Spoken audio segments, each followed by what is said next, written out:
ধরো তুমি একটা ফেসবুক পোস্ট লিখলে, 100 জন দেখলো কিন্তু কেউ রিয়্যাক্ট করলো না। অথবা তুমি একটা ক্যাপশন লিখলে কিন্তু মানুষ 2 সেকেন্ডেই স্ক্রোল করে চলে গেল। কিন্তু জানো, কিছু মানুষ শুধু লেখালেখি করেই অডিয়েন্স গ্রো করছে, এমনকি ইনকামও করছে। আজকের ভিডিওতে দেখাবো কন্টেন্ট রাইটিং আসলে কি, কিভাবে শিখবে, আর ফিউচারে এটা তোমার স্কিল হতে পারে কিনা। সহজ ভাষায় বললে, মানুষকে লেখার মাধ্যমে বুঝানো, কানেক্ট করা আর অ্যাকশন নিতে বাধ্য করাই হলো কন্টেন্ট রাইটিং। তুমি যেসব ফেসবুক ক্যাপশন পড়ো, ইউটিউব স্ক্রিপ্ট শোনো, প্রোডাক্ট ডিসক্রিপশন দেখো, এগুলোর পেছনেও একজন রাইটার থাকে।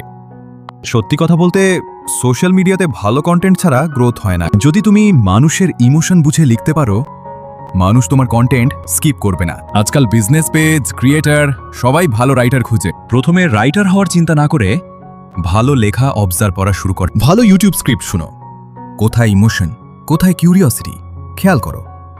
তারপর ছোট ছোট ক্যাপশন লেখা শুরু করো। পারফেক্ট হওয়ার দরকার নেই, এআই থেকে আইডিয়া নিতে পারো, কিন্তু কপি করলে কখনো গ্রো করতে পারবে না। একটা সময় তুমি অন্যের পেজের ক্যাপশন লিখতে পারবে, ক্রিয়েটরের স্ক্রিপ্ট লিখতে পারবে, আর ছোট ছোট কাজ থেকেই স্কিল আর ইনকাম দুটোই গ্রো করবে। হয়তো আজকে তুমি বিগিনার, কিন্তু প্রতিদিন একটু একটু করে ইমপ্রুভ করলে একদিন তুমিও পারবে। আর নেক্সট ভিডিওতে দেখাবো এআই টুল স্মার্টভাবে ব্যবহার করলে কাজ কত সহজ হয়।